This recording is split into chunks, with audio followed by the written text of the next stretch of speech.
Oppo Reno 6 resmi dirilis. Tapi seperti yang kalian tahu, Oppo Reno 6 itu nggak beda jauh kayak Oppo Reno 5. Walaupun dikasih ML-ML portrait mode yang katanya tuh bagus banget, saya nggak minat sedikit pun buat beli atau review.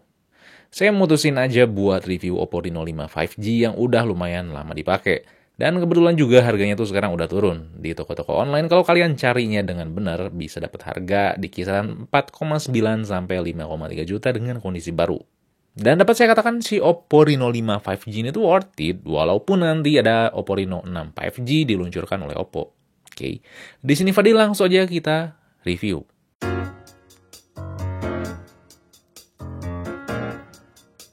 Yang pertama kita bahas fisiknya, nyaman walaupun ada tapinya. Ya emang ponsel itu berbahan plastik, framenya dan bagian belakangnya tuh plastik. Kalau denger doang plastik tuh ya kayak murahan ya, tapi kalau misalkan kalian udah coba, ya emang nggak premium juga sih, tapi tetap nyaman. Ponsel ini tuh pas banget ya buat kalian yang suka ponsel yang nggak terlalu compact dan nggak terlalu kegedean. Bodinya tipis dan plastik yang solid bikin nyaman saat penggunaannya. Warna hitam yang saya pegang ini tuh gampang banget ya buat nempel sidik jari. Jadi kalian harus rajin-rajin bersihin ponselnya kalau mau kelihatan kinclong terus. Bagian depan bezelnya emang cukup tipis terkecuali dagunya. Ya masih kurang enak dilihat lah. Overall masalah fisik saya nggak ada komplain besar, kecuali masalah manajemen suhunya. Dengan pakai Snapdragon 765G, di mana chipset itu lebih bertenaga dibandingkan 720G yang ada di Oppo Reno 5 dan Oppo Reno 6. Ponsel itu mengeluarkan suhu yang lebih tinggi, dan wajar sebenarnya. Secara penggunaan sehari-hari emang nggak ada masalah, tapi kalau dipakai intens suhunya lumayan naik. Nggak pakai banget emang. Cuma kerasa ya harusnya tuh nggak kayak gini. Manajemen suhunya tuh agak ganggu, tapi bukan suatu deal breaker.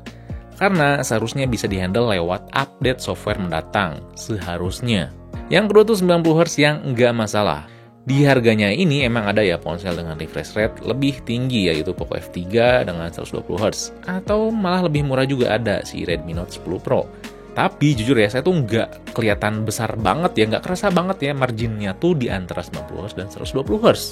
Kecuali kalau dibandingin sama 60Hz. Layar Oppo Reno 5 5G ini tuh nyaman buat dioperasiin, sensitif dan smooth. Walaupun saya kadang ngerasa saat scrolling artikel atau konten tuh ada sedikit nge-lag. Tapi nggak masalah, ini harusnya bisa dioptimalisasi lewat update software. Warna yang disajiin juga mantep ya, enak dilihat, nendang. Kita bisa nyalain mode vivid kalau mau lebih nendang dengan catatan warnanya kurang akurat. Kalau mau akurat agar si sRGB-nya 100%, kalian harus nyalain si mode natural. Layar ini cukup enak ya buat dipakai main nge-game, nonton video Netflix atau lainnya. Tapi sayangnya di sini tuh speakernya belum stereo. Emang speaker stereo ini tuh bukan suatu keharusan ya, tapi mengingat kompetitornya tuh sekarang mulai jadiin standar ya si speaker stereo ini. Jadi emang sayang banget kalau misalkan saat ini ponsel tuh nggak punya speaker stereo. Speaker yang dimiliki si ponsel ini tuh emang nggak jelek-jelek amat. Untuk ukuran speaker yang jumlahnya satu ini bisa nyajin suara yang lebih clear. Ya tapi dia tuh ngorbanin bassnya. Overall tetap enak ya dan oke lah buat dukung layar AMOLED 90Hz-nya ini. Selanjutnya tuh kekuatan sinyal. Jujur saya agak kangen ya buat megang ponsel-ponsel Huawei karena ya sinyalnya tuh emang mantep banget gitu, kuat. Tapi saya belum berani buat megang atau nyoba lagi si Huawei karena ya saat ini tuh nggak punya GMS, sayang sih. Nah, Oppo Reno 5 ini kekuatan sinyal data, Wi-Fi, dan GPS itu lumayan kuat ya, terutama masalah lock GPS. Sinyal pakai SIM card juga lumayan stabil dan kuat. Emang saya belum nyoba si jaringan 5G-nya ya, karena masih dikunci.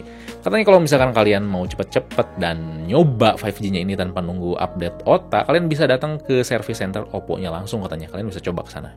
Yang harus kalian tahu ya, si 5G-nya ini tuh cuman single SIM doang. Di SIM 1 doang ya, bukan dual SIM standby. Jadi ya mungkin kalian harus mempertimbangkan hal ini kalau misalkan kalian pengen nyari 5G dual SIM. Tapi untungnya ini udah mendukung 5G Telkomsel dan Indosat. Dan terakhir buat ngunci Wi-Fi-nya emang stabil dan kuat. Tapi sayangnya saya ngerasa agak kurang cepet aja koneksinya. Padahal di perangkat lain bisa lebih cepat dibandingkan ini. Tapi bukan suatu deal breaker atau masalah besar ya. Keempat, performa dan experience. Performa dan experience-nya tuh sangat menyenangkan di sini. Walaupun ini tuh bukan pakai chipset flagship kayak Snapdragon seri 800 atau Dimensity seri 1000-an. Buat pemakaian sehari-hari, mau berat atau ringan, gak ada masalah. Buka banyak aplikasi juga tentunya oke. Padahal fiturnya tuh lumayan banyak dan lengkap ya. Mulai dari kunci aplikasi, berbagai gesture yang bisa di-custom, game mode, dan masih banyak lagi. Buat custom penampilan juga lengkap dan saya suka. Karena buat ubah penampilan di ColorOS 11.1 ini disimpan dengan rapi ya. Mulai dari ubah font, icon, always on display yang nyalanya tuh nggak cuma 10 detik doang. Semuanya tuh disimpan di satu tempat. Emang sepele dan simple, tapi jadi nggak ribet. Oppo buat saya makin suka ya sama si ColorOS sekarang ini karena bisa ngasih UI yang nyaman, gak acak-acakan, seamless, gak lupa banyak fiturnya juga. Saya makin penasaran ColorOS ke depannya karena saat ini tuh Oppo akan bergabung dengan OnePlus di mana nanti ColorOS dan OxygenOS juga akan dikembangkan secara bersamaan.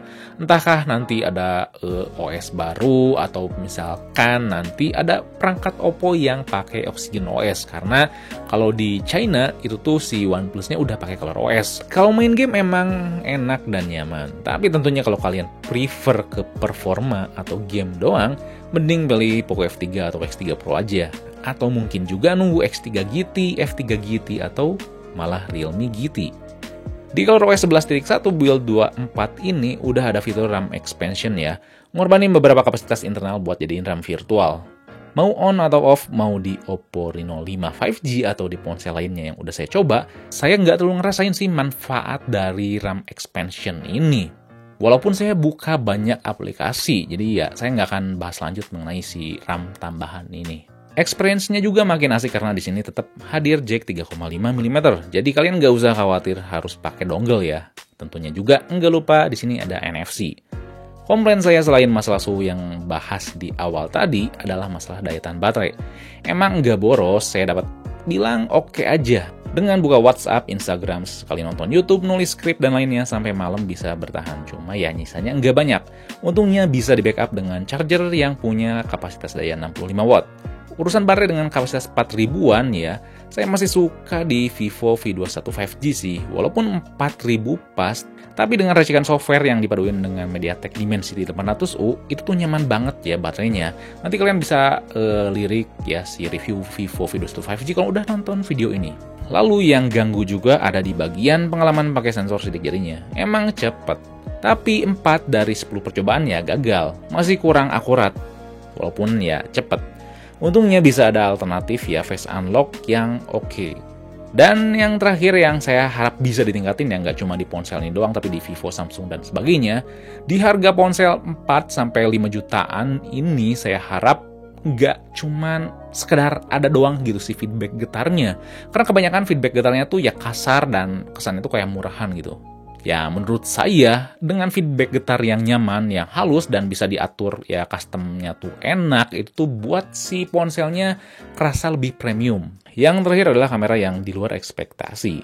Buat yang berharap fitur kameranya banyak di Oppo Reno 5 5G, sudahi aja. Karena fiturnya tuh minim kalau dibandingkan sama beberapa ponsel lain yang seharga, kurang lebih.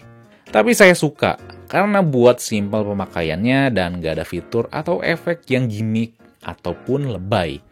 Sebelum bahas kualitas kameranya, fitur yang paling saya suka adalah text scanner. Buat foto dokumen itu cepat dan akurat. Hasil gambarnya gimana? Mantep, detailnya tuh dapet, warnanya nggak lebay, warnanya tuh akurat. Dynamic range-nya juga luas ya, pokoknya oke. Kalian bakal suka dengan komposisinya, kalian nggak usah khawatir ini tuh lebay ataupun cantik atau ya di enhance-nya berlebihan. Kalian bakal suka dengan komposisinya, walaupun warna dan detailnya nggak nendang atau nggak lebay kayak kebanyakan ponsel lainnya. Tentu ada kurangnya, emang kalau low light tuh bisa ambil gambar yang bagus. Mode malam juga lebih cerah ya, tapi kalau cahayanya minim banget, walaupun dipegangnya stabil, fokusnya tuh susah. Kalau cahayanya nggak terlalu minim, nyalain mode malam kayak tong sampah ini, hasilnya bagus-bagus aja kok. Dan emang juga kalau ambil gambar backlight dengan bukan objek manusia, dynamic range-nya tuh luas ya, nggak overexpose. Tapi kalau kita ambil objek manusia, ya emang yang nggak overexpose. Tapi si kulit manusianya tuh diperhalus ya, dipercantik. Padahal saya udah matiin mode cantiknya. Saya harap nanti diperbaiki ya di update mendatang. Kamera selfie-nya juga saya suka. Dengan matiin mode cantik nggak bikin kulit saya cantik. Karena ada ya nggak dikit ponsel yang mode cantiknya dimatiin tapi malah tetap kelihatan lebih putih, mulus, dan sebagainya. Detail di sini tuh baik, warnanya oke, dynamic range-nya tetap luas. Kalau backlight juga bisa dihandle dengan oke. Urusan video saya suka juga ya, stabil. Kalau lebih stabil bisa nyalain mode stabilnya. Tapi mentok di 1080p dan agak ke crop. Ada mode stabilnya yang pro, tapi pakai lensa wide. Gak akan bagus lah hasilnya. Kalau nyalain 4K sih ya seki banget.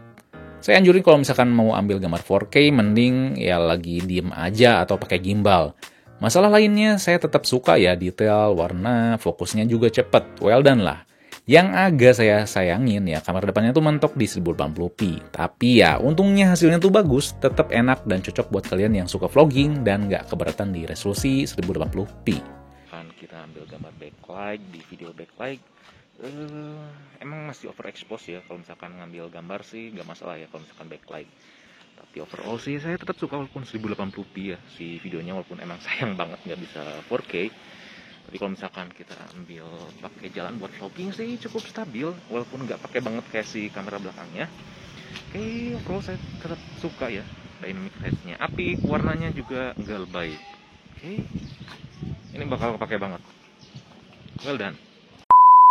So, selama pakai Oppo Reno 5 5G ini tuh sangat nyaman ya di keseharian. Fotografinya oke, baterainya dan pengisian daya juga baik. Fiturnya juga nggak lupa lengkap.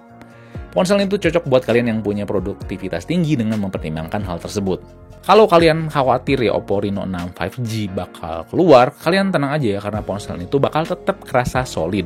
Apalagi nanti ya harganya turun begitu Oppo Reno 6 5G resmi diluncurin. Yang pasti saya harap kedepannya Oppo gak usah maksain ya buat ngeluarin 3 ponsel dengan ya spesifikasi yang kurang lebih sama dengan dikasih embel-embel portrait mode dan sebagainya gitu. Realme juga sama ya di Realme seri 6 Pro sampai 8 Pro. Ya nggak usah gitu lah, nggak usah maksain ya. Oke, jadi itu aja ya pengalaman saya pakai Oppo Reno 5 5G. Kalau misalkan ada hal yang ingin tanyakan kalian bisa tulis komen di bawah dan jangan lupa buat like, share, subscribe Pixme biar gak ketinggalan video berikutnya. Oke. Di sini Fadil, peace out.